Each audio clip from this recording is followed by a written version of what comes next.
Crois seulement, crois seulement, tout est possible. Crois seulement,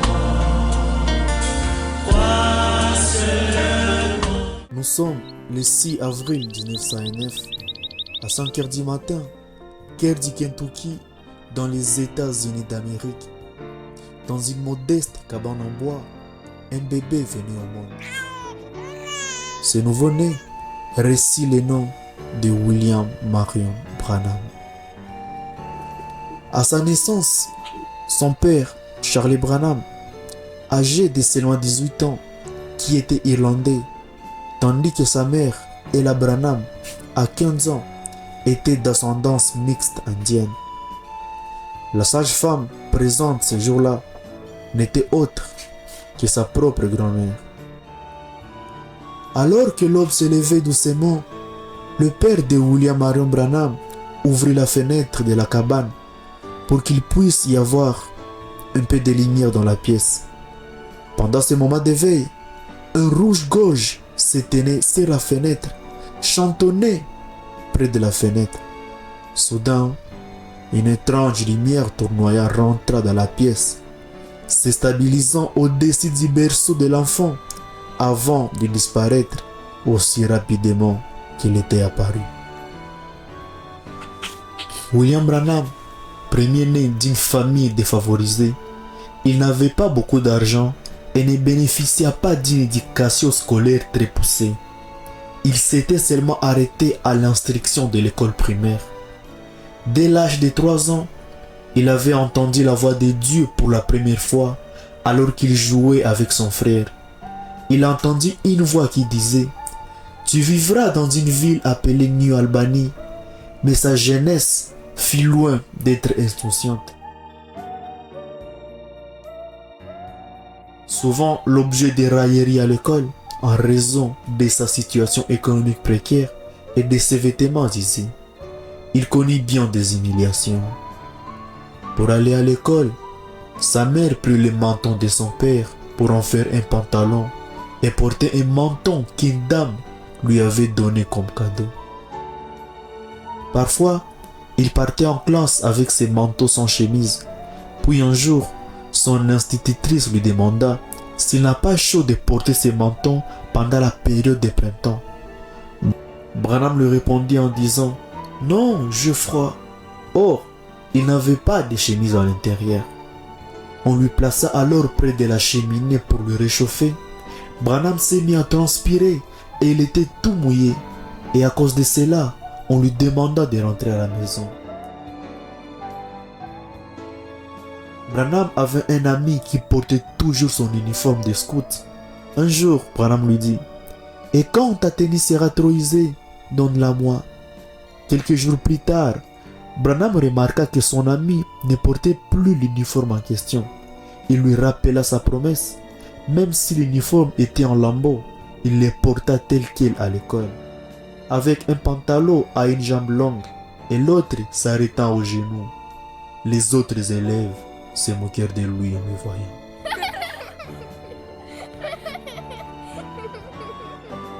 Alors que les autres prennent des sandwichs, des gâteaux, des biscuits et autres, Branham était tellement pauvre qu'il ne pouvait manger comme les autres.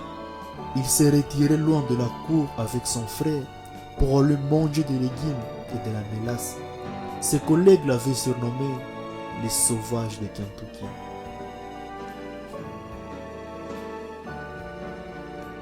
William Branham, l'aîné de sa famille, devait quotidiennement se rendre à la distillerie de son père après l'école pour puiser de l'eau.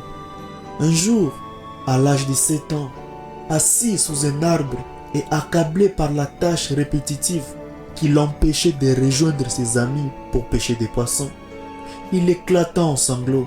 Soudain, un bruit semblable à un tourbillon de vent l'interpella.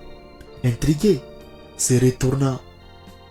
Il aperçut un tourbillon de feuilles à mi-hauteur de l'arbre, accompagné d'une voix claire qui lui disait « Ne bois plus jamais, ne fume pas et ne souille pas ton corps de quelque manière que ce soit. il y aura un travail pour toi à l'avenir. Effrayé, il laissa tomber ses seaux et courut raconter à sa mère ce qui venait de se passer. Sa mère l'amena chez un médecin qui, après examen, conclut: non, Branham est tout simplement nerveux. Un mois plus tard, alors qu'il jouait, il ressentit un étrange sentiment. En vision, il vit un pont s'élever au-dessus du fleuve Ohio et observe 16 personnes périr lors de sa construction.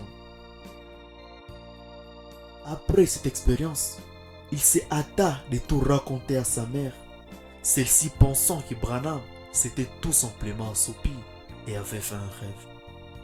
Mais 22 ans plus tard, la vision se réalisa exactement comme il l'avait prédit quand il avait environ 15 ans.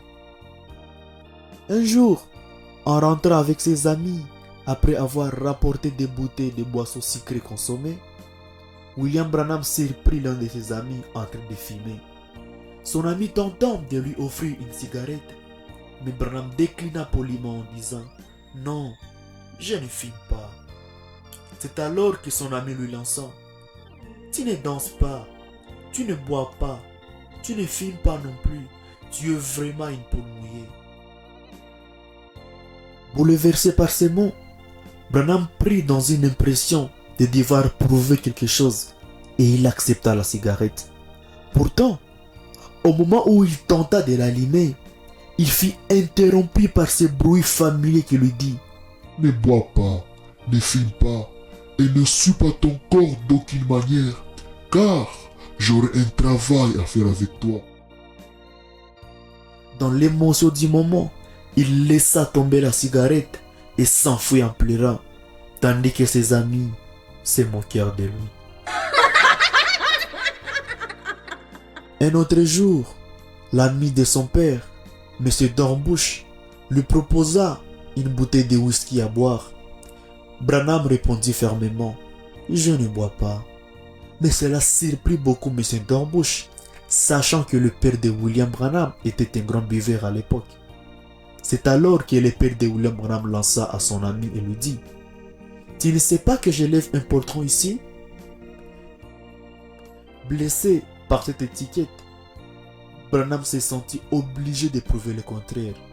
Prêt et déterminé à boire le whisky pour démentir les propos de son père, il fut à nouveau interrompu par ce bruit caractéristique. Il laissa tomber la bouteille et s'enfuit en pleurant, tandis que l'ami de son père et son père se moquèrent de lui.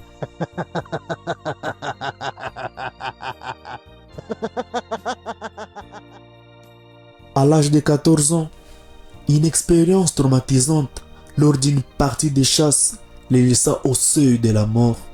Par mégarde, son ami lui tira à bout portant dans les jambes.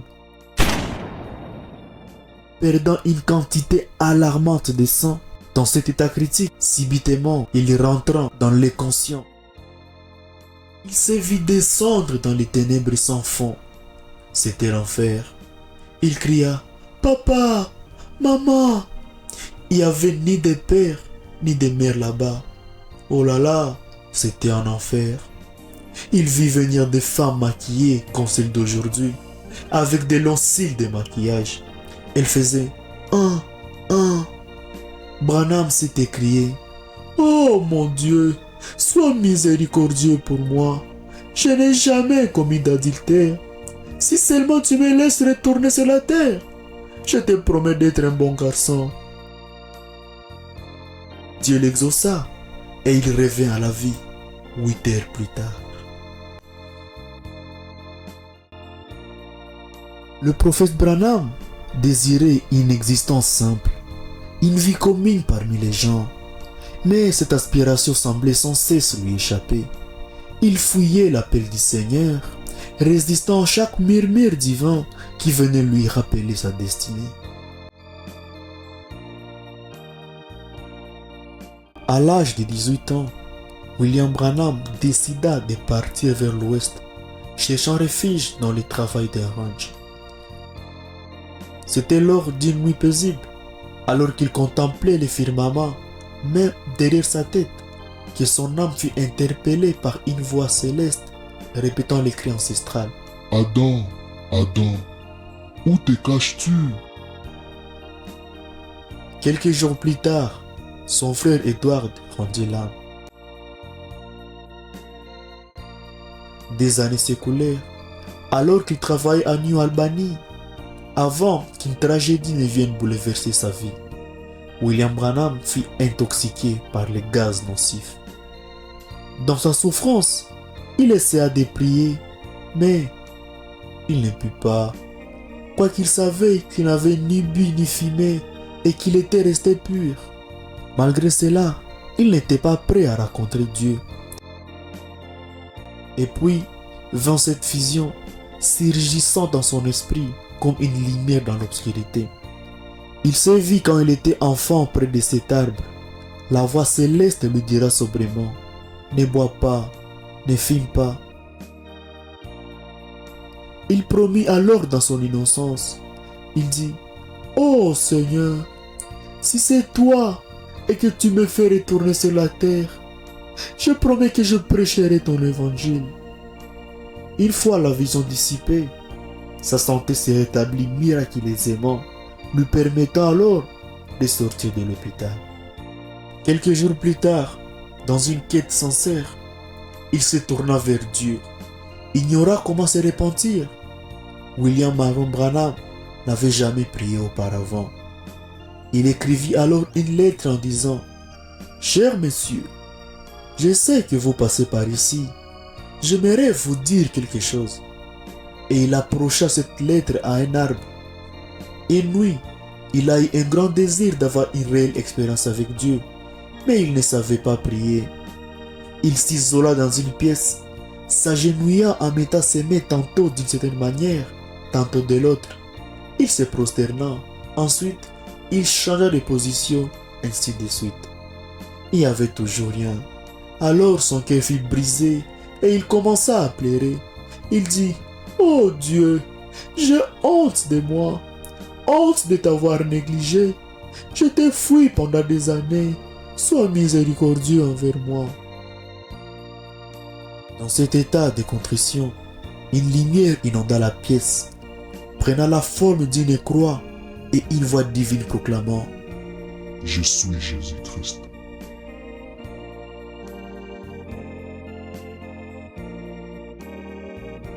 Il refusa catégoriquement d'être baptisé au nom du Père, du Fils et du Saint-Esprit. 6 mois après sa conversion, Dieu lui parla dans une grande lumière et lui dit: tu vas prêcher et prier pour les malades, et que ceux-ci seront guéris.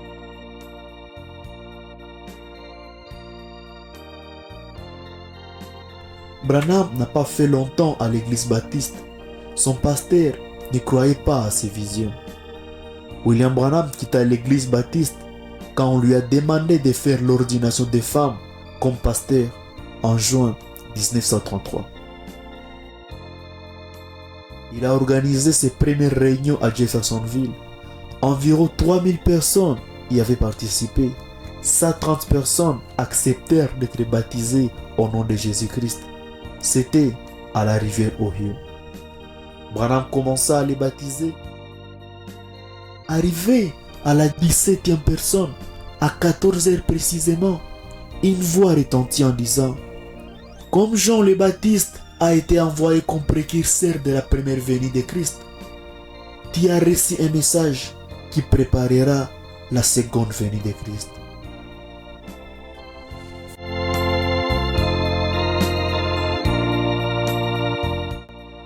J'aimerais vous expliquer quelque chose concernant une vision. Combien ici ont déjà rêvé? Beaucoup ne rêvent pas. Ici se trouve votre première conscience, là se trouve votre subconscient. C'est sur ce subconscient que j'essaie d'agir par le Saint-Esprit. Je pourrais demander à cet homme ici: croyez-vous? Oh oui, monsieur, vous le croyez ici, mais qu'en est-il de cet homme ici en bas? C'est l'homme à la salle des machines qui fait marcher le bateau, pas l'homme en haut au poste de pilotage. Parfois, quand vous dormez, vous pénétrez dans ce subconscient et vous rêvez de choses que vous avez faites quand vous étiez ici. Quand vous vous vous réveillez, vous vous rappelez les choses dont vous avez rêvé. Certains peuvent encore se rappeler des choses que vous avez rêvées il y a des années. Une partie de vous était quelque part, sinon vous ne vous rappelleriez pas. L'homme qui dort profondément, son subconscient est loin en arrière, il n'arrive jamais jusqu'à lui. Mais un voyant, son subconscient n'est pas là derrière, ni ici, il est ici même. Il a les yeux ouverts et il voit.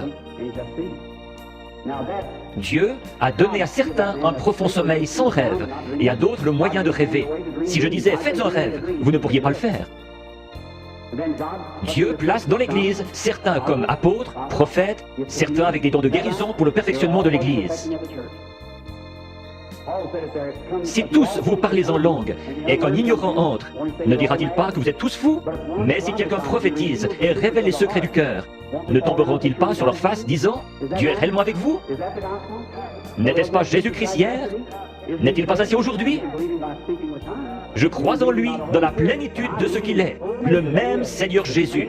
Il est ressuscité des morts et il est ici ce soir, ici, sur l'estrade, maintenant.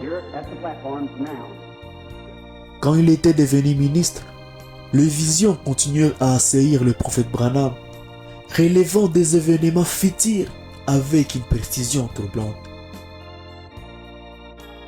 Il a vu Mussolini dans sa première vision, l'homme politique italien. Il a vu qu'il envahirait l'Éthiopie et en prendant la gouvernance, et que plus tard, cet homme aura une fin terrible, car ses propres hommes se retourneraient contre lui.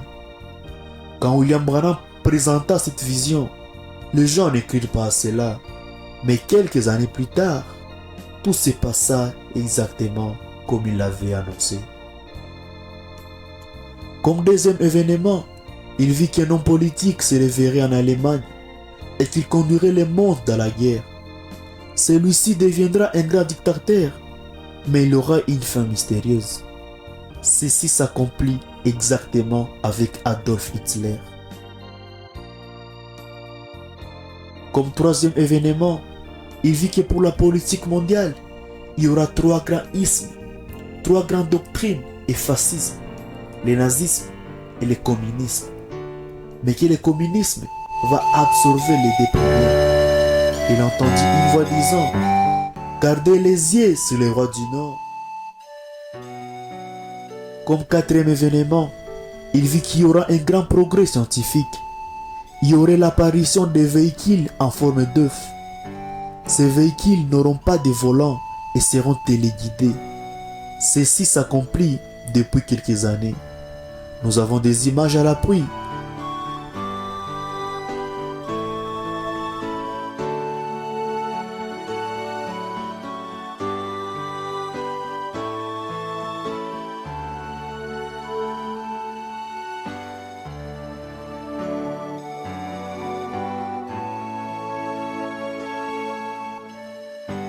Comme cinquième événement, il vit qu'il y aura des problèmes de moralité de notre âge, centrés principalement sur les femmes.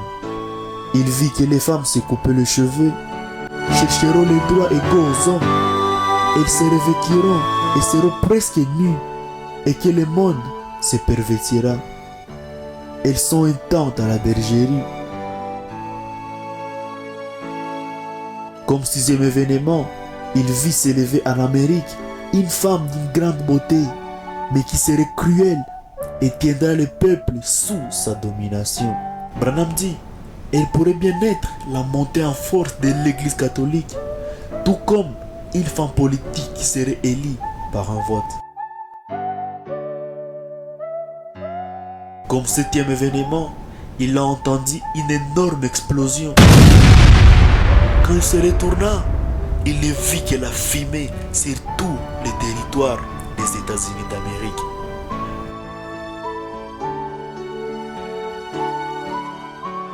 Branham a reçu continuellement des visions. Un soir, alors qu'il pria pour son père malade, il fut conduit à sortir dehors. Et là, Jésus lui apparut. Branham dit qu'aucun artiste dans ce monde ne saurait peindre l'expression de son visage.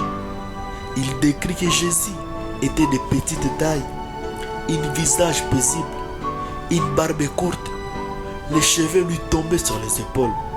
Il portait une tunique et ses bras étaient repliés. Pendant que la peinture de Christ à 33 ans d'Hoffmann ressemblait plus à ce qu'il était, comme Branham l'avait en vision. C'est la raison pour laquelle il gardait toujours cette photo d'Hoffmann.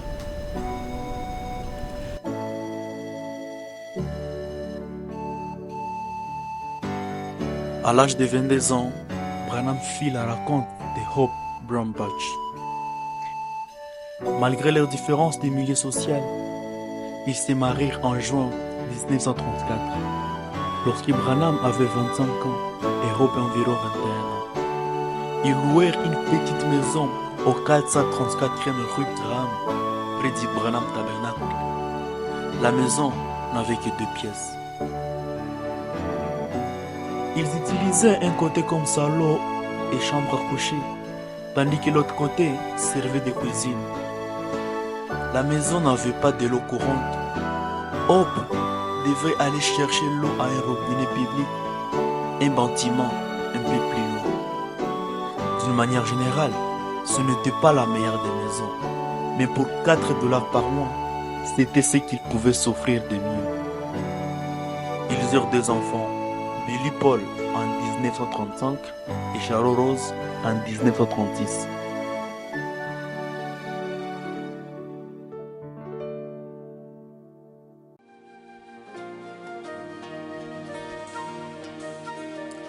Crains point, petit troupeau, de la croix au trône, de la mort à la vie.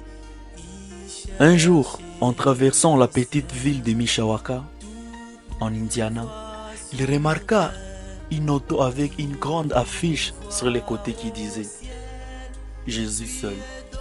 Branham pensant « Qu'est-ce que ça veut dire ?» Puis, il vit une autre voiture avec le mot « Jésus seul » sur le côté. Puis un autre et encore un autre. Cette affiche semblait être partout sur des Cadillacs, des Buicks, des Fords, et ainsi que sur tous les vélos qui passaient par là. Intrigué, Branham suivit une de ces voitures qui le conduisit jusqu'à une grande église située à la périphérie de la ville. On passa près de l'église.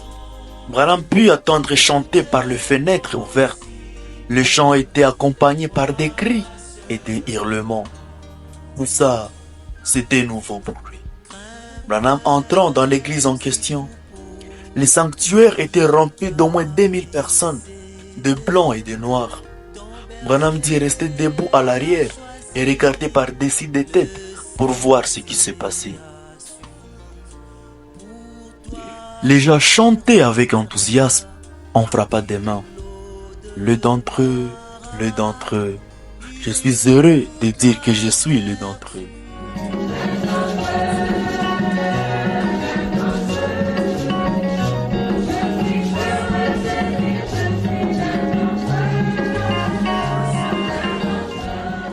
Pour William Branham, au début, ne trouvait pas ce cri normal. Mais plus il se tenait là, mieux il se sentait. Puis, on invita tous les prédicateurs à monter sur l'estrade pour se présenter. Branham montant aussi et se présentant en disant « William Branham, évangéliste, Jeffersonville, Indiana ». Le lendemain, Branham voulait encore y retourner, mais en voyant son pantalon qui n'était pas bon, il se demandait s'il pouvait se résoudre d'aller à l'église en t-shirt et en gros pantalon d'étoile. Il pensant, pourquoi pas? Ici, personne ne me connaît, ça ira. Il arriva à l'église en bonne heure. Après les chants, un homme vint au micro et dit, hier soir sur l'estrade, le plus jeune prédicateur que nous avions avec nous était un évangéliste qui s'appelait William Branham de Jeffersonville, Indiana. Nous voudrions qu'il vienne apporter les messages de ce matin. Branham n'en croyait pas ses oreilles. Il baissa les yeux sur ses vêtements de travail, puis s'enfonçant inconsciemment dans son siège. L'homme répéta, « Est-ce que quelqu'un ici sait où se trouve William Branham, un évangéliste de Jeffersonville. Il était sur l'estrade hier soir. Nous voudrions qu'il apporte le message ce matin. Branham s'enfonça encore plus au fond de son siège. Branham ne voulait pas monter sur la chaire avec un t-shirt et un pantalon à toile. Un homme de couleur qui était assis à côté de lui demanda s'il connaissait William Branham qu'on appelle là à l'estrade. Mais Branham ne voulait pas mentir, lui dit « C'est moi, mais je ne veux pas monter à la chaire avec ces habits-là. » Mais l'homme de couleur lui dit « Ces gens ne se soucient pas de la façon dont vous êtes habillés. Allez-y. » Branham monta doucement et ouvrit sa Bible dans Luc 16:23 et lut. Dans ce jour des morts, il leva les yeux et on prit au tournoi, et il plaira. Et les gens ont pleuré lors de sa prédication. Des jours passèrent et Branham avait été invité pour aller prêcher dans une autre ville. Il voulait partir avec sa femme et ils ont informé cela à la mère de Hope, qui était sa femme. Malheureusement, la mère de Hope refusa de la laisser partir, puisqu'ils pensaient qu'ils étaient des comédiens là-bas. William Branham décida de renoncer, ne voulant pas agir sans le soutien de sa femme. Mais cette décision fut suivie par une série de tragédies, dont la pneumonie de sa femme Hope et la méningite de sa fille Sharon Rose lors de l'inondation de l'Ohio en 1937. Sur le lit de l'hôpital, sa femme lui dit « Branham, on n'aurait pas dû entendre maman quand elle nous a interdit de suivre l'appel de Dieu. » Branham pleura et implora Dieu, mais il vit comme un rideau sombre entre Dieu et lui. Sa femme Hope meurt le 22 juillet 1937. Un peu de temps après, sa fille Sharon meurt aussi. La perte de sa femme et de sa fille, ainsi que d'autres membres de sa famille, fut interprétée par Branham comme le résultat de ne pas avoir suivi la volonté de Dieu. 4 ans plus tard, après avoir prié avec Meda pour connaître la volonté de Dieu, ils reçurent une confirmation à travers un passage de l'Écriture et des signes directs de Dieu pour se marier le 23 octobre 1941. Ensemble, ils eurent plusieurs enfants, dont Joseph Branham, Sarah Branham et Rebecca Branham. William Branham avait tout le temps de vision et il s'était réalisé toutes. Il dit un jour à Meda qu'il allait chercher Dieu et qu'il ne reviendrait pas avant d'avoir reçu une réponse claire de la part de Dieu.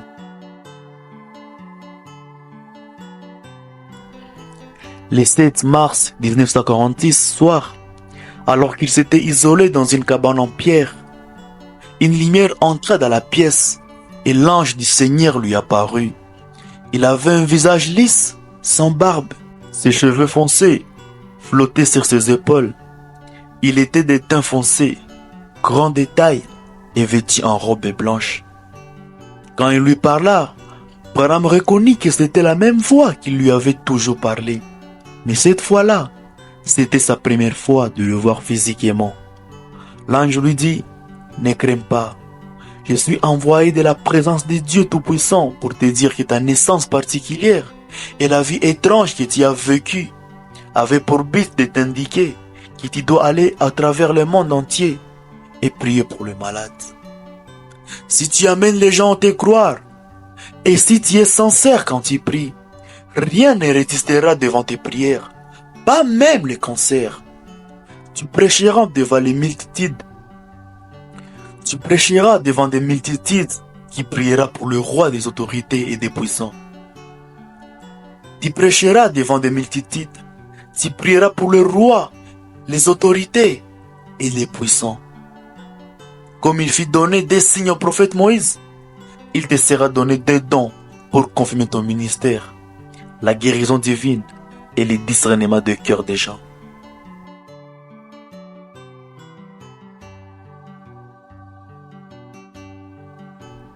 Voici les quelques événements qui ont suivi la visite de l'ange à William Branham.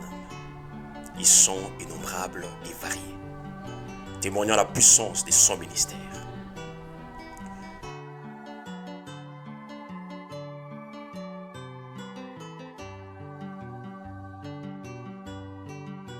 Il a parcouru 7 fois le monde et lors de ses campagnes d'évangélisation, des guérisons et des miracles éclatés à chaque étape de son parcours. Les sourds entendaient, les boiteux marchaient, les aveugles retrouvaient la vue, les morts étaient ressuscités, les cancers disparaissaient. De nombreuses autres maladies, tant physiques que spirituelles, étaient guéries. Chaque fois que William Branham déclarait « Ainsi dit le Seigneur », ces paroles s'est réalisées parfaitement sans faillir. C'était le signe indéniable de la présence et de la puissance de Dieu à l'œuvre à travers lui. Un jour, dans une réunion de prière, une femme vint et William Branham lui dit « Tu es stérile et tu vas avoir un enfant. Ainsi dit le Seigneur, tu auras un garçon. » La femme partit, mais arrivée chez elle, elle rencontra de beaux cœurs et ces gens l'ont découragée. Elle perdit sa foi. Quelque temps après, elle est revenue à la réunion et dit à Frère Branham « J'avais perdu ma foi, mais depuis lors, je n'ai plus d'enfant. » William Branham le regarda et dit « C'était ainsi dit le Seigneur. Vas-y, tu auras un garçon, comme il avait été dit. » Cette fois-là, la femme garda sa foi. Peu de temps après, elle donna naissance à un garçon. Ce jour-là, à Finlande, alors que Frère Branham était en voiture, un accident terrible se produit.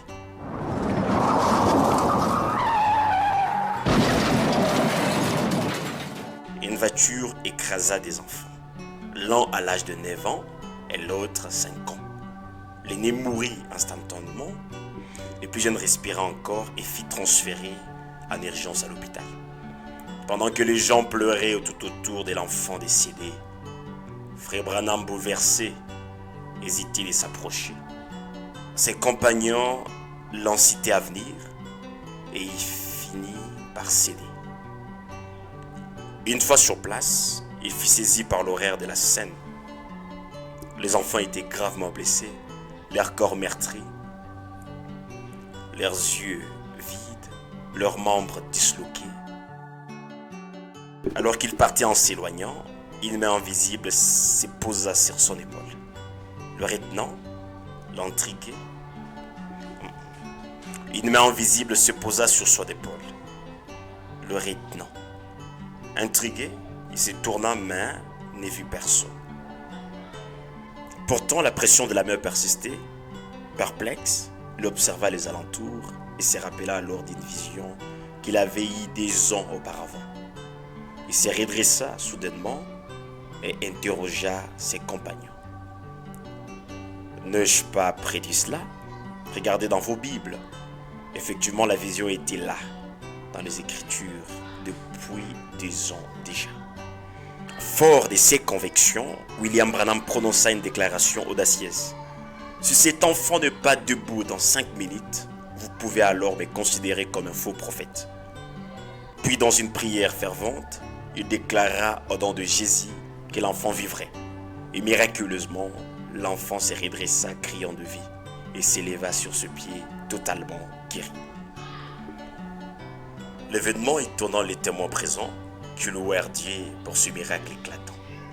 Ils exprimèrent leur désir ardent de connaître un Dieu puissant, prêt à répondre aux prières d'un homme de foi comme Branham. Ce jour-là, la foi fut renforcée et le cœur fit témoin de la puissance divine à l'œuvre. Dans une réunion ressemblant à près de 10 000 personnes, un homme se présenta avec des béquilles. N'ayant pas de carte de prière, il demanda simplement ce qu'il devrait faire. Soudain, l'onction de Dieu enveloppa le prophète Branham et il révéla des détails précis sur la vie de cet homme. Branham lui dit ceci: « Tu as quitté Regina Beach ce matin. Tu as pris un autobus, déclara-t-il. Et l'homme confirmant que oui, c'est vrai ce que tu dis. Le prophète continua, mentionna un homme et une femme qui refusaient de les laisser partir. Il lui dit: c'étaient tes parents. Ainsi qu'un autre homme qui lui avait prêté de l'argent pour le transport ressembla à son père. L'homme dit, c'est exact. Alors, le prophète dira, lève-toi, Jésus-Christ t'a guéri. À cet instant, les amis de l'homme se relevèrent également, et lui-même laissa tomber ses béquilles, s'éloigna dans la louange, témoignant de la puissance de Dieu à l'œuvre de sa vie. Certains pensaient que le discernement de Branham était tout simplement une forme de télépathie mentale. Un jour, à Ontario, un homme vint à lui avec l'intention de démontrer au public que Branham n'avait pas de don de discernement. L'homme se présenta dans la file de prière comme s'il était malade, alors qu'en réalité, il était à bonne santé. Branham pria pour tous ceux dans la file de prière. Et lorsqu'il arriva à cet homme, Branham dit à cet homme, « Tu n'es pas malade. » L'homme persista en prétendant souffrir de tuberculose et de cancer. Exhiba ses symptômes pour convaincre l'auditoire. Il cria tellement fort qu'il attira l'attention de tous. Branham lui dit encore, « Hier soir, toi, ta femme, ainsi que cet homme en habit bleu qui est assis là dans la salle avec sa femme, vous étiez tous autour d'une table recouverte d'une nappe verte et vous imaginez ensemble que le discernement était juste de la télépathie. » Le prophète Branham lui dit, « Ainsi, vous avez décidé de venir ce soir pour m'éprouver et pour dire aux gens que mes discernements ne sont que de la télépathie. » L'homme sursauta en disant, « Oui, c'est vrai. » Et le prophète de Dieu lui dit, « Vous souffrez maintenant de tuberculose et du cancer que vous avez confessé. » L'homme tomba à ses pieds et pleura. Il a dit, « Excusez-moi, pardonnez-moi pour ce que j'ai fait. » Mais Branham lui dit, « Tu as écrit ta propre condamnation. »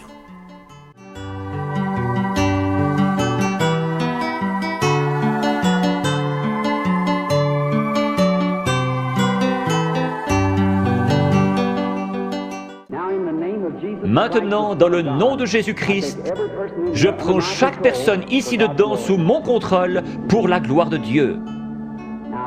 Je veux vous parler une minute. Vous êtes consciente que quelque chose est en train de se passer? Certainement. Cela vient d'arriver. Oui, je le crois. Si c'est vrai, levez la main. C'est sa présence. Je vous suis inconnu. Je ne vous ai jamais vu. Si le Saint-Esprit, si Jésus-Christ est le même hier, aujourd'hui et pour toujours, comme j'en ai témoigné aux gens, déclarant que c'est la vérité et qu'il est le même, alors il me révélera quelque chose qui vous aidera à croire.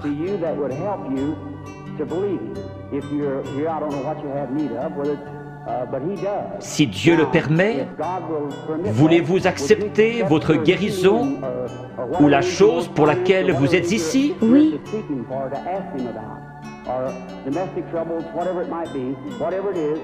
Cela le rendrait comme celui qui parla à la femme au puits. Oui. Je vous parle seulement comme il l'a fait, afin de contacter votre esprit. Je vois une sorte de grosse collision. Oui. C'est un accident. Oui, oui, oui. C'est un accident de voiture. Oui. Vous avez été projeté en l'air comme cela. Cela froissait un muscle dans votre cou. Suite à cela, un cancer s'est installé. Oui.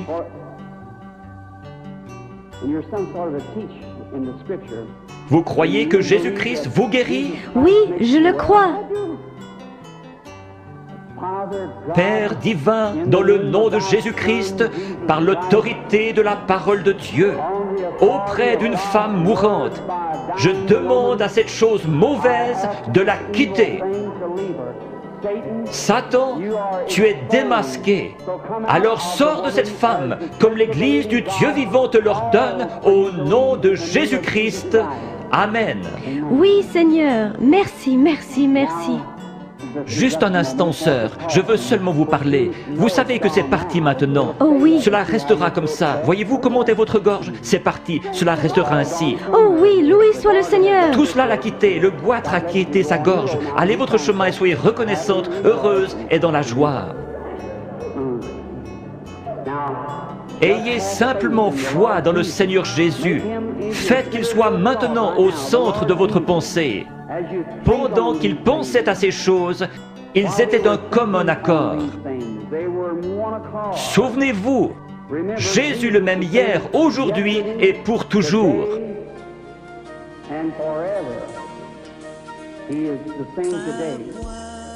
Ayez la foi. Regardez par ici, vous dans la salle, et croyez de tout votre cœur, et accordez-moi toute votre attention. Soyez en prière. Gardez la foi en Dieu.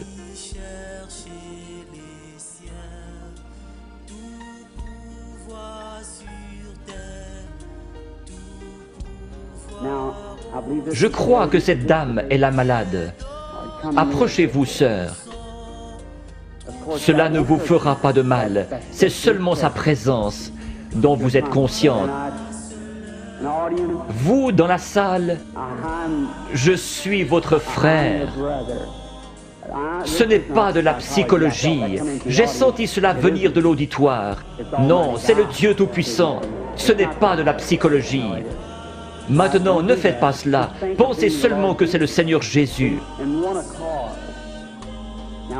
Sœur, je veux parler avec vous un instant. Nous sommes des étrangers l'un pour l'autre, mais Jésus-Christ nous connaît tous les deux. C'est la première fois que nous nous rencontrons sur terre. Mais lui vous connaît. Et si moi, par sa grâce, par un don divin, sans avoir rien fait pour qu'il vienne, tout bébé, la première chose dont je puisse me souvenir, c'était une vision.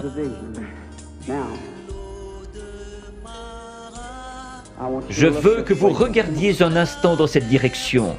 Vous êtes malade. Il y a un esprit de ténèbres autour de vous. C'est la mort. C'est un cancer du sein.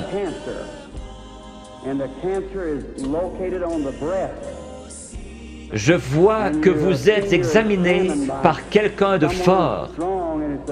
Vous avez une hernie dans les intestins et aussi un problème d'estomac.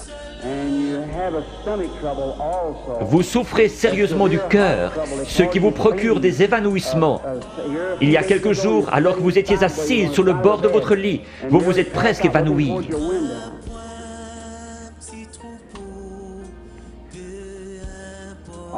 Ces choses sont-elles vraies? Oui, entièrement vrai. Quoi qu'il en soit, cela m'a quitté. Qui pensez-vous connaissait votre vie? Acceptez-vous que ce soit Jésus-Christ? Oui, Merci. et je crois cela. Vous savez que quelque chose de surnaturel est ici. Oui, Et vous croyez que c'est le Seigneur Jésus. oui, je le crois. Il y a encore un esprit de ténèbres au-dessus de vous. C'est très sérieux. Votre prénom est Eva. Oui, Et votre nom est York. oui, Et vous habitez dans cette ville. oui, Le numéro de votre maison est le 613 de la 6e rue. oui. Rentrez chez vous pour être guéri.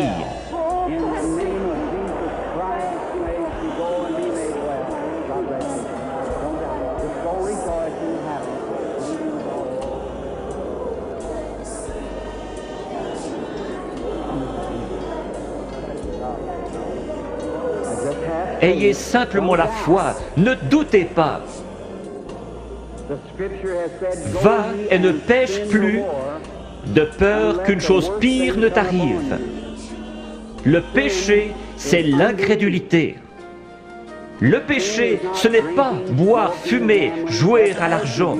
Ce sont les attributs du péché. Vous le faites parce que vous ne croyez pas. Ayez foi en Dieu. Croyez-le de tout votre cœur.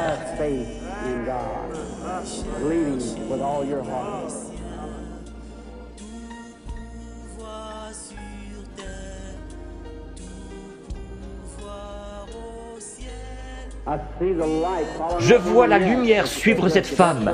Elle se tient près d'une personne de couleur. La dame, avec cette vésicule biliaire et une hernie. Croyez-vous que le Seigneur Jésus vous rétablit? Si vous le croyez, vous pouvez vous lever. Réclamez votre guérison et être guéri dans le nom du Seigneur Jésus.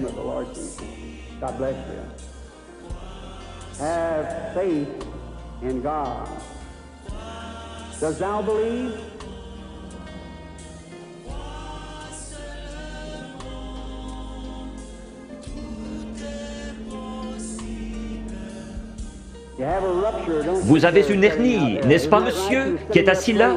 Vous étiez en train de prier. Seigneur, fais que cet homme me parle. Si c'est juste, levez la main. Votre foi vous a guéri.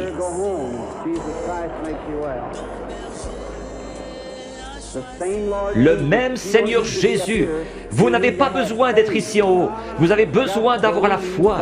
Croyez simplement Dieu de tout votre cœur et vous aurez ce que vous demandez. Jésus-Christ vous l'accordera pour autant que vous croyez. Mais vous devez avoir la foi.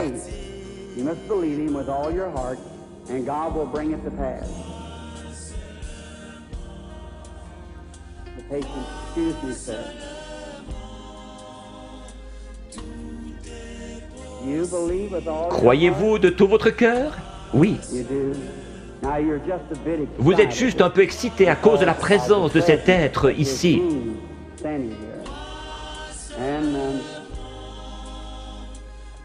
Vous venez de l'extérieur. Oui, monsieur. Vous venez de Richmond, en Virginie. Vous avez un concert à l'intérieur de votre bouche, sur votre mâchoire. Vous voulez rentrer chez vous guéri? Oui, certainement. Dans le nom de Jésus-Christ, que cela quitte cet homme.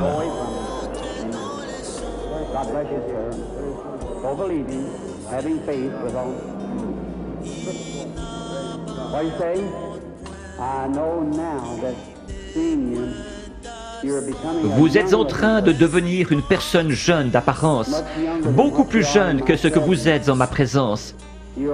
Vous souffrez de maux de tête. Oui, c'est vrai. Il y a environ 25 ans que votre mal de tête a commencé. C'est juste. Cela n'a pas arrêté de vous ennuyer depuis lors. Vous avez été une grande croyante. Vous avez prié pour cette heure-ci.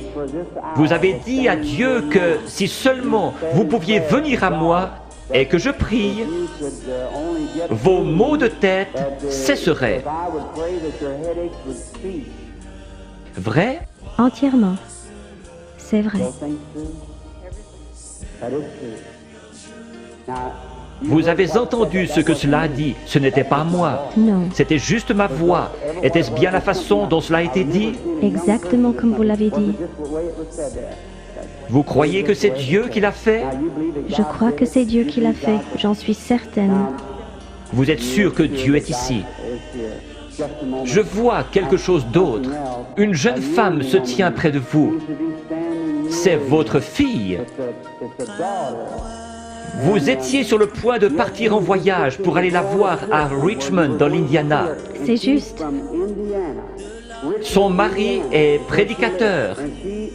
Et elle vous a écrit une lettre vous disant de ne pas venir parce que j'allais venir ici. C'est juste. Est-ce juste? C'est juste. Vous êtes guéri.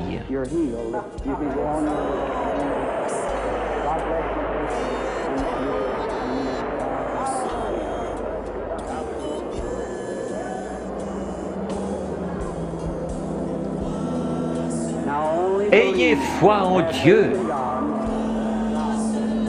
Jésus-Christ le même hier, aujourd'hui et pour toujours.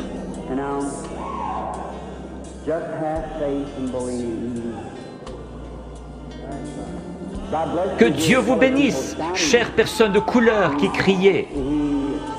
Il est toujours prêt à aider les gens dans le besoin.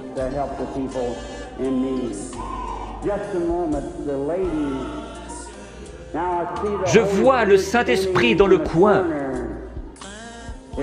Il est au-dessus d'une dame de couleur qui regarde dans cette direction et qui prie. Elle a une grosseur dans la gorge. Elle a levé la main. Vous acceptez votre guérison, madame? La dame assise juste derrière vous, elle a une grosseur dans son épaule. Levez-vous toutes les deux maintenant, les deux dames de couleur avec des grosseurs. Jésus-Christ vous guérit toutes les deux. Votre foi vous a guéri. C'est parti.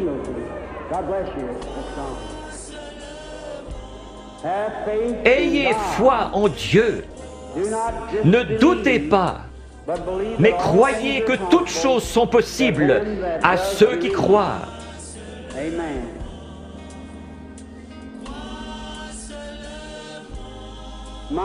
Quelle banque de la foi dans tout ce bâtiment! Tout le bâtiment a vraiment une apparence laiteuse. Vous êtes certainement dans l'esprit du Seigneur maintenant. Tout pourrait arriver.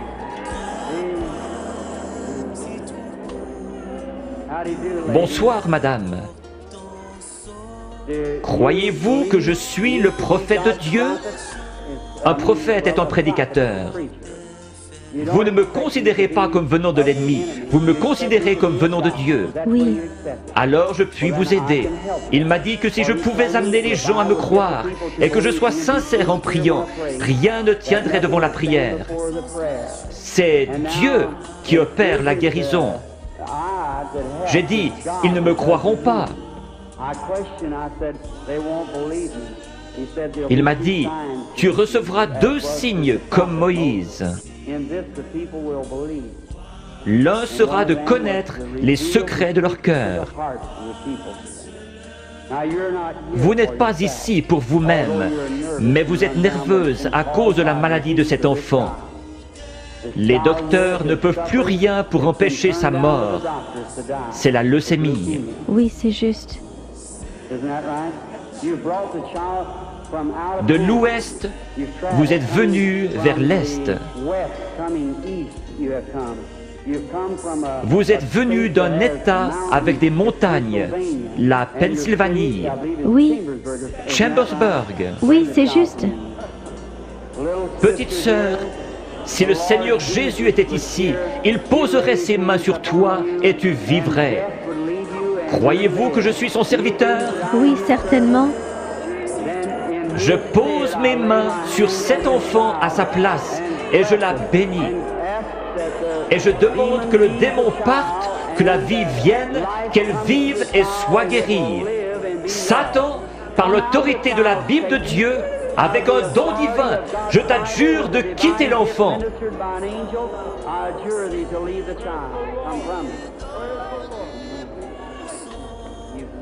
Tu crois que maintenant tu vas bien aller? Que Dieu te bénisse.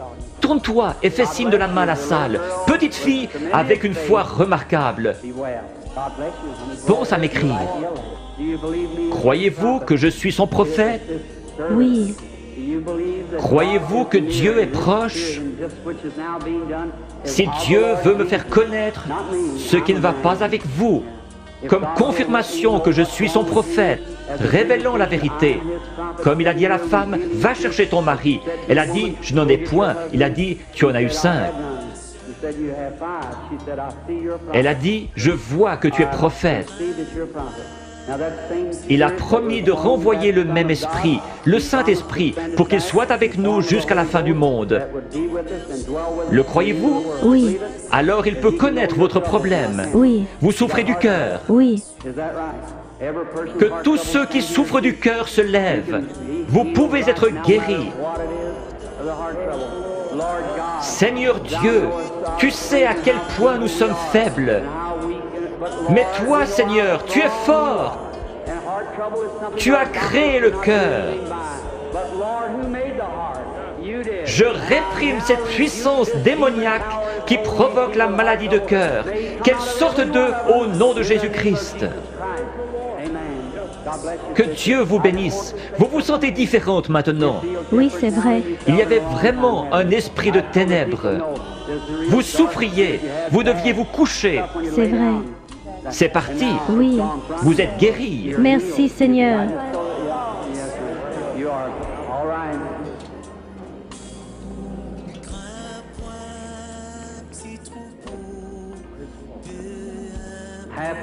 Ayez foi en Dieu. Chacun d'un commun accord. Nous sommes étrangers l'un à l'autre, mais le Seigneur Jésus nous connaît tous les deux. Oui. Le Dieu du ciel qui a habité en Jésus a promis de revenir en nous et que ce qu'il a fait, nous le ferions aussi. Croyez-vous que je suis son prophète? Je dis cela parce que l'ange m'a dit « Amène les gens à te croire ». Oui, s'ils ne te croient pas, tu connaîtras les secrets de leur cœur. Mais vous, vous me croyez, parce que vous êtes vous-même un prédicateur. Vous êtes ici pour une bonne cause, vous n'êtes pas malade. Vous désirez qu'un réveil éclate dans votre communauté. Nous voulons tous cela. Levons-nous. Dieu Tout-Puissant, qui a créé les cieux et la terre, je demande que toute puissance démoniaque soit brisée et que la puissance de Jésus-Christ soit manifestée. Satan, au nom du Seigneur Jésus-Christ, sors des gens. Satan, au nom du Seigneur Jésus-Christ, sors des gens.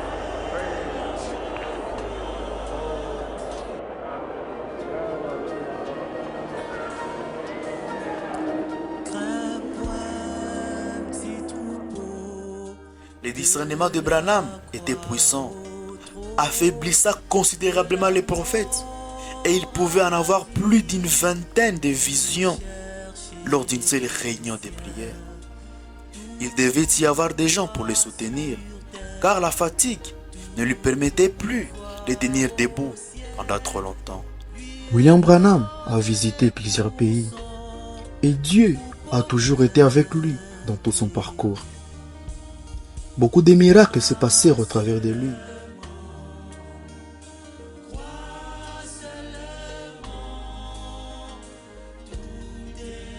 Comme cet homme qui souffrait du cancer, mais juste en touchant la ceinture des frères Branham, il a pu recevoir sa guérison.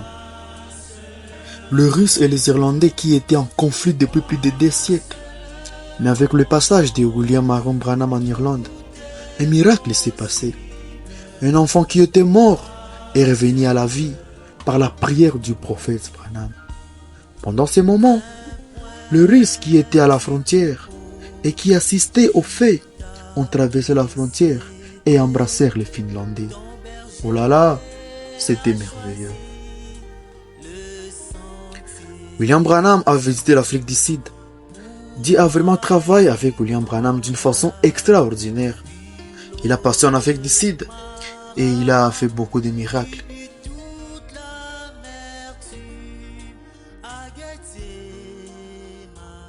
Il a également guéri la sœur Florence Nightingale.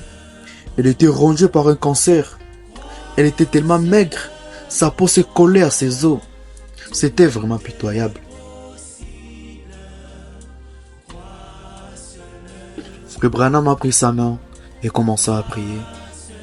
Dès qu'il a dit Amen, il vit en vision la sœur Florence Nightingale marchant en bonne santé.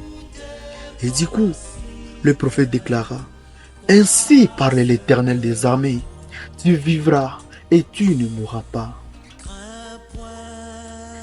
8 mois plus tard, Frère Branham a reçu une autre photo de Florence Nightingale, montrant cette fois une photo en bonne santé, pesant environ 155 livres. Elle avait repris sa propre carrière d'infirmière.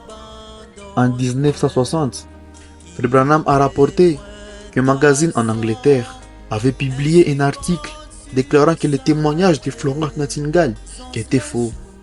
Et il a donc fait en sorte qu'une copie de l'article lui soit envoyée en Angleterre, où il vivait alors. Florence Nightingale s'est adressée à l'homme qui avait écrit l'article et l'a défié. Il a dit: Qui a dit que ce témoignage n'était pas vrai? L'homme a ensuite écrit à Frère Branham une lettre d'excuse, l'informant qu'il avait écrit quelqu'un d'autre sur parole.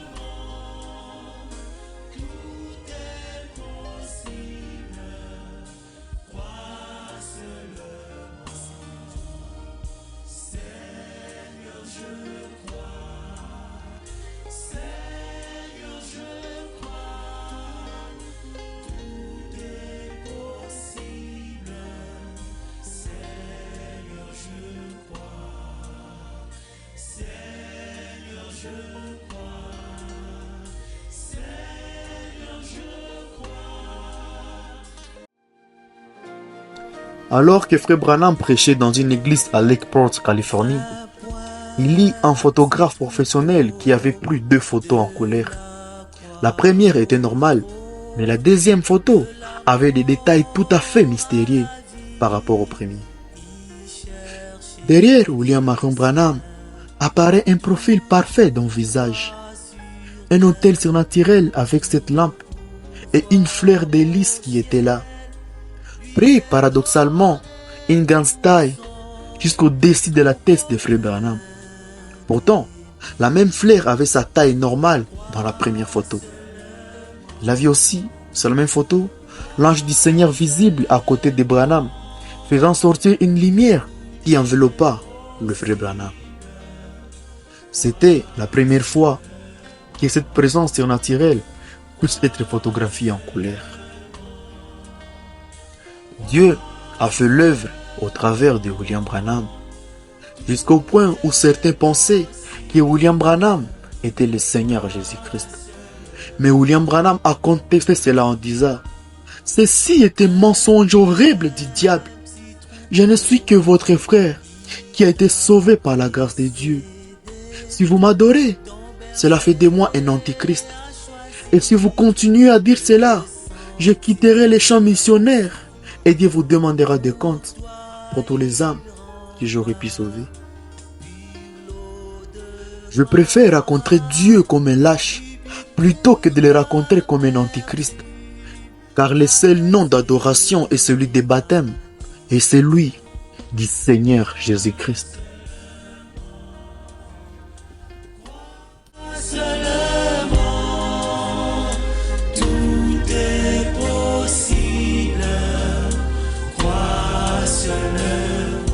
En effet, cette photo de William Branham, sur laquelle la colonne de feu s'est laissée voir, a été prise par le studio Douglas Studio le 24 janvier 1950.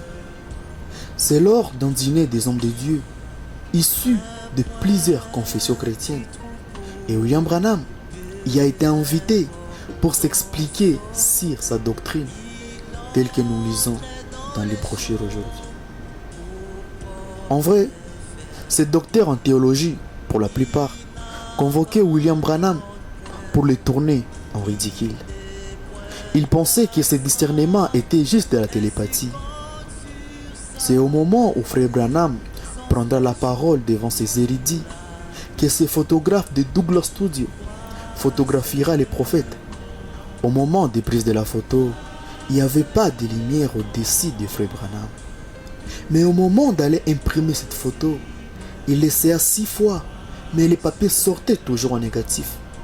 Mais à la 7e fois, la photo sorta avec une colonne de feu qui était visible juste au-dessus de la tête de William Marion Branham. Oh là là, c'était vraiment merveilleux. La photo a été envoyée à Dr. George Lacy, un enquêteur privé qui était souvent engagé par les FBI à Washington pour examiner les documents douteux. Il examina la photo de Frère Branham avec la colonne de feu scientifiquement pendant 2 jours et conclut: William Branham est un vrai prophète de Dieu. Il dit: c'est la première fois de toute l'histoire du monde entier qu'un être surnaturel a été photographié. Car, en aucun cas, le mécanique de l'appareil photo ne peut pas capter de la psychologie. Et c'était même prouvé scientifiquement par le docteur George Lacy. George Lacy prenait cette photo comme une œuvre d'art et a estimé sa valeur à plus de $100,000 à l'époque. Mais William Branham dira: cette photo, elle vaut plus que ma vie. Si mon Seigneur Jésus-Christ m'estime assez pour descendre et prendre une photo avec moi, je l'aime trop pour commercialiser cette photo. Alors le frère Branham remettra la photo au studio Douglas, mais Branham dira: la seule chose que je demande, c'est qu'il puisse la vendre à un prix assez bas, en fait que les gens qui n'ont pas beaucoup d'argent puissent aussi quand même en avoir une copie. Il s'agissait donc d'une lumière surnaturelle qui avait frappé l'objectif de l'appareil. Il s'agit de la même colonne de feu qui a conduit les enfants d'Israël hors d'Égypte. Oui, enfin vint un certain 18 décembre 1965. C'était un samedi à 19h30. Alors que le prophète Branham voyageait avec sa famille, ils ont été victimes d'un grave accident. Une autre voiture venant de l'autre sens, conduite par un jeune homme ivre, cognant la voiture du prophète et de sa famille. Tout était vraiment cassé. Le prophète Branham passant environ 45 minutes bloqué dans la voiture à l'entente des secours. Mais pendant ce moment, sa femme Meda, qui était avec lui, ne respirait plus. Son cœur avait arrêté de battre. Mais William Branham allongea doucement sa main, serra et pria. Seigneur, ne laisse pas maman mourir. Sois avec elle en cette heure de besoin. Un moment plus tard, Meda bougea un peu et gémit. L'équipe médicale des secours est venue, puis ils ont été conduits à l'hôpital de Friona au Texas. Quand William Marion Branham est arrivé à l'hôpital, tous les malades qui étaient dans cette pièce là-bas ont reçu leur guérison miraculeusement. Branham avait perdu beaucoup de sang. Billy Paul, son fils, voulut offrir de son sang, mais hélas, son groupe sanguin n'était pas compatible avec celui de son père. Un shérif de la région, par bonheur, était compatible et il offrit du sien. Après cela, il fit transférer à l'hôpital Northwest Texas d'Amarillo. Mais malgré tous les efforts, le prophète Branham rendit l'âme le 24 décembre 1965, la veille de Noël, étant âgé de seulement 56 ans. Le corps de William Branham ne fut pas enterré le jour même. Plutôt, il fut retourné au salon funéraire Coutts, où il fut remis dans le caveau mortuaire. Billy Paul voulait permettre à Meda de décider si elle préférait que le corps de son mari soit enterré à Jeffersonville ou à Tucson. Comme Meda souffrait de confusion mentale à la suite de sa commotion cérébrale causée par l'accident, elle ne se sentit pas prête à prendre une décision éclairée avant plusieurs mois. Enfin, le 11 avril 1966, William Branham fut enterré au Eastern Cemetery à l'intersection de rue Heath et Graham à Jeffersonville en Indiana.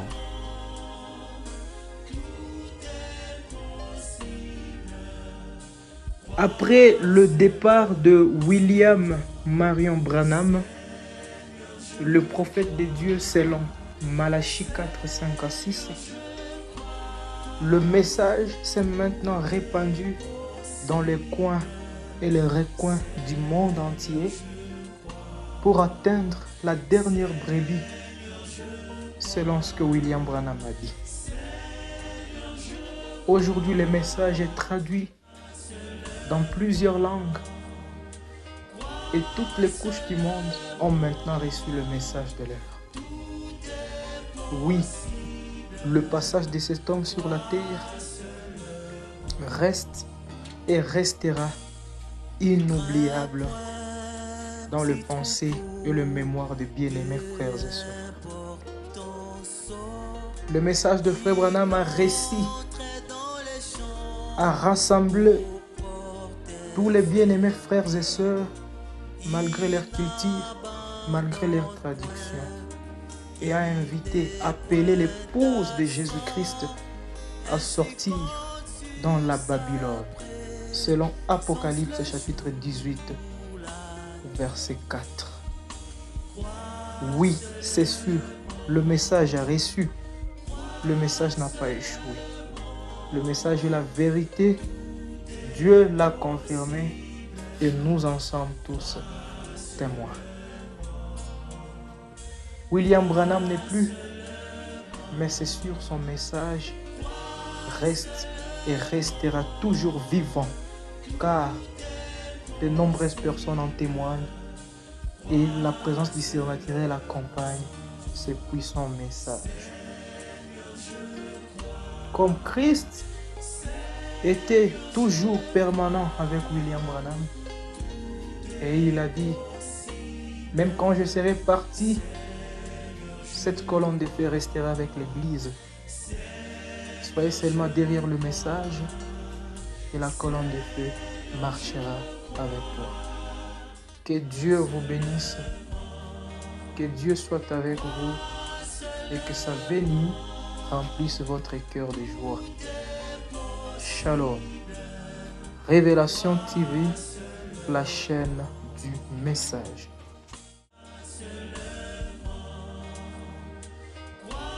Juste après cela, Gordon Lindsay a fait venir Frère Branham à Portland, Oregon. Dans le grand auditorium de la cité qui pouvait recevoir 8000 personnes, nous étions assis au 3e balcon. Et ce gentil petit homme est venu sur la plateforme. Il était comme Christ pour moi. Il parlait avec prudence.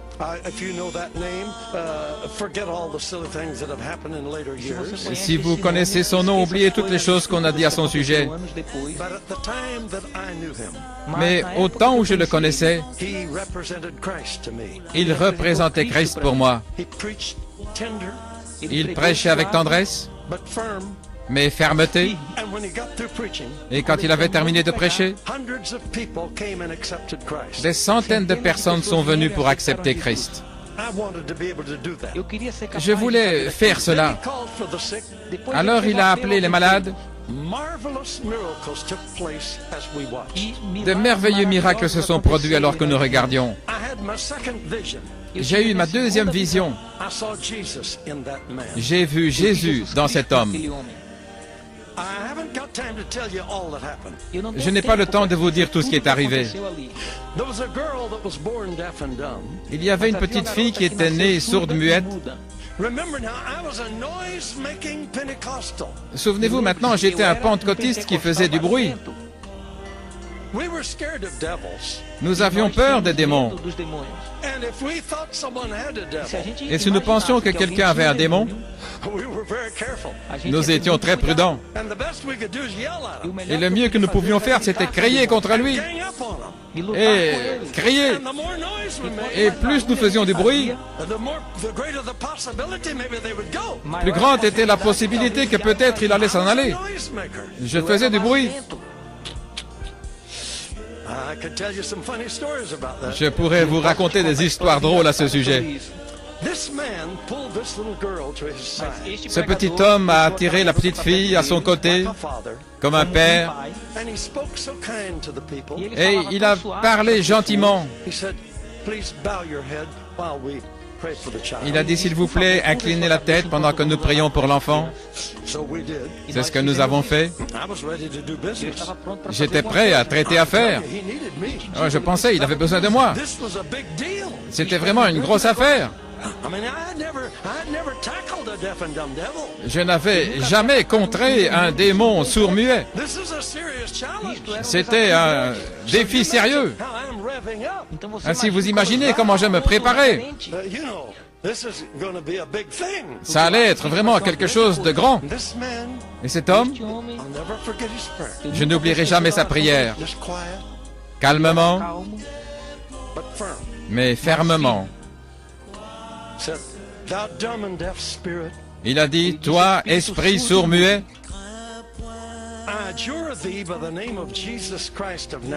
je t'adjure par le nom de Jésus-Christ de Nazareth, quitte cet enfant et ne reviens plus. Silence. Waouh, j'étais là. Nous allons traiter cette affaire maintenant. Et vous savez ce qu'il a fait? J'étais choqué. Il a dit audience, vous pouvez relever la tête maintenant. Le mauvais esprit a quitté l'enfant et elle va bien. Je pensais, mais comment le sais-tu? Nous n'avons même pas encore fait du bruit. Cette fille était guérie. J'ai vu Jésus dans cet homme.